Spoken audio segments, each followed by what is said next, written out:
अस्सलामु अलैकुम मुअज़्ज़ज़ कायरीन कराम। आज इस वीडियो में हम आपको बताएंगे अबू जहल, अबू सुफियान और अखनस बिन शरीक का कुरान सुनने का वाक़या। तो वीडियो पूरी देखिएगा, इसमें बहुत सारे सबक हैं आपके लिए। तो बढ़ते हैं वीडियो की जानिब। मुशरकीन मक्का का सरदार अबू जहल के बारे में रिवायत में आता है कि हजूर अकरम सल्लल्लाहु अलैहि वसल्लम जब रात को कुरान पढ़ते थे तो ये हजूर अकरम सल्लल्लाहु अलैहि वसल्लम की छुप छुप कर करात सुनता था। इसी तरह अबू सुफियान मुसलमान होने से किबल और अखनस बिन शरीक भी छुप छुप कर कुरान सुनते थे।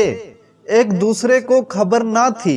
सुबह तक तीनों छुप छुप कर हजूर अकरम सल्लल्लाहु अलैहि वसल्लम से कुरान सुनते थे। जब दिन का उजाला होने लगता तो वापस अपने अपने घर लौट आते। एक दफा ऐसा हुआ कि तीनों रात को कुरान सुनने निकले और वापसी में एक जगह तीनों की मुलाकात हो गई। हर एक ने दूसरे से कहा कि तुम कैसे आए थे।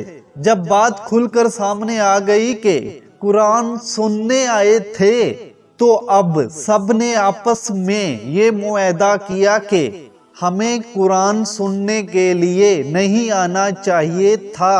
कहीं ऐसा ना हो कि हमें देखकर कुरैश के जवान भी आने लगें और हम किसी बड़ी आजमाइश में पड़ जाएं। जब दूसरी रात आई तो हर एक ने यही गुमान और ख्याल किया कि वो दोनों तो नहीं आए होंगे, चलो मैं ही कुरान सुन लूं। गर्ज ये कि वापसी में सुबह के करीब फिर उसी जगह तीनों की मुलाकात हो गई। मुआहदे की खिलाफ वर्जी करने पर एक दूसरे को मलामत करने लगे।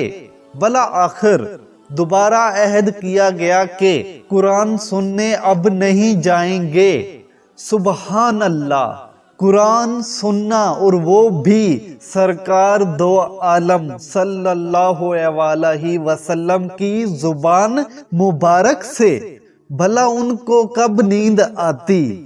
इसी वजह से उनकी नींदें भी खत्म हो चुकी थी। और जब तीसरी मर्तबा रात आई तो फिर ये तीनों यही ख्याल करते हुए हजूर अकरम सल्लल्लाहु अलैहि वसल्लम की मजलिस मुबारका में पहुंचे और कुरान सुना और वापसी में फिर मुलाकात हो गई। अब तो एक दूसरे के मुंह की तरफ तकते रहे और आखिर सुबह को फिर मुआहदा कर लिया कि आइंदा से तो हरगिज सुनने नहीं जाएंगे। अब अखनस बिन शरीक अबू सुफियान के पास आया और कहने लगा, ए अबू खसला, तुम्हारी क्या राय है। तुमने मोहम्मद सल्लल्लाहु अलैहि वसल्लम से जो कुरान सुना है, तुम उसके बारे में क्या कहते हो। अबू सुफियान कहने लगा, ए अबू सुहलबा, खुदा की कसम, मैंने जो बातें सुनी हैं उनको खूब पहचानता हूँ, लेकिन बाइज़ ऐसी बातें हैं जिनका मकसद और मायनी नहीं समझ सका। तो अखनस ने कहा, अबू सुफियान, खुदा की कसम, मेरी भी यही हालत है। उसके बाद अखनस बिन शरीक अबू जाहिल के पास आया और कहने लगा, ए अबू अल हकम, तुमने मोहम्मद सल्लल्लाहु अलैहि वसल्लम से जो कुछ सुना है उसके बारे में तुम्हारी क्या राय है और तुमने क्या सुना। तो अबू जाहिल ने कहा कि हम और बनु अब्दुल मुनाफ मुकाम शरफ के हासिल करने में हमेशा दस्ते गिरबान रहे।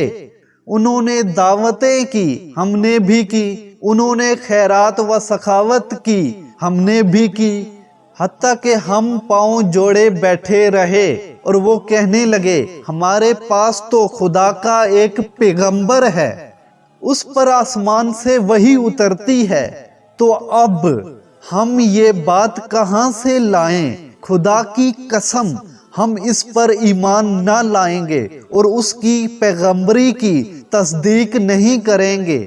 اخنس بن شریک یہ سن کر چلا گیا۔ افسوس کہ حق کو حق سمجھ کر بھی ایمان نہ لائے اور یوں ہی جھوٹی چدراہٹ کے تحفظ میں جہنم کی آگ کا سودا کر بیٹھے۔ تو میرے دوستو اور میری بہنوں، بے شک قرآن کی تلاوت کا اپنا ایک مزہ ہے۔ کاش اس قرآن کی تلاوت کے نور کو ہم سمجھ لیتے۔ اندازہ کیجئے کہ کافر بھی اس قرآن کی تلاوت سے مسحور ہوئے بغیر نہیں رہ سکتے تھے، اور آج ہماری بدقسمتی کہ اس قرآن کو چھوڑ کر اپنے آپ کو تباہ و برباد کر رہے ہیں۔ اللہ کرے کہ ہم سب اس واقعے سے سبق حاصل کریں اور قرآن کی تلاوت کو اپنا معمول بنا لیں۔ اللہ تعالی ہم سب کو سمجھ عطا فرمائے، آمین یا رب العالمین۔ معزز قائرین کرام، اسلامی قصے، اسلامی تعلیمات جاننے کے لیے آپ اس چینل کو سبسکرائب کر دیں، گھنٹی کے نشان پر بھی دبا دیں۔ تو ملتے ہیں ایک اگلے قصے میں، تب تک کے لیے مجھے دیں اجازت۔ اللہ حافظ۔